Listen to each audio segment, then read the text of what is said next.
Praise the Lord. இன்றைய தியானம் ரோமர் 6:19 முதல் 23 வரை. உங்கள் மாம்ச பலவீனத்தின் நிமித்தம் மனுஷர் பேசுகிற பிரகாரமாய் பேசுகிறேன். அக்கிரமத்தை நடப்பிக்கும்படி முன்னே நீங்கள் உங்கள் அவயவங்களை அசுத்தத்திற்கும் அக்கிரமத்திற்கும் அடிமைகளாக ஒப்பு கொடுத்தது போல இப்பொழுது பரிசுத்தமானதை நடப்பிக்கும்படி உங்கள் அவயவங்களை நீதிக்கு அடிமைகளாக ஒப்பு கொடுங்கள்.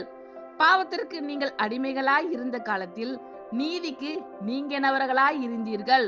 இப்பொழுது உங்களுக்கு வெட்கமாக தோன்றுகிற காரியங்களினாலே அக்காலத்தில் உங்களுக்கு என்ன பலன் கிடைத்தது? அவைகளின் முடிவு மரணமே. இப்பொழுது நீங்கள் பாவத்தினின்று விடுதலையாக்கப்பட்டு தேவனுக்கு அடிமைகள் ஆனதினால் பரிசுத்தமாக்குதல் உங்களுக்கு கிடைக்கும் பலன். முடிவோ நித்திய ஜீவன். பாவத்தின் சம்பளம் மரணம். தேவனுடைய கிருபை வரமோ நம்முடைய கர்த்தராகிய இயேசு கிறிஸ்துவினால் உண்டான நித்திய ஜீவன். ஆமென். Thank you Lord.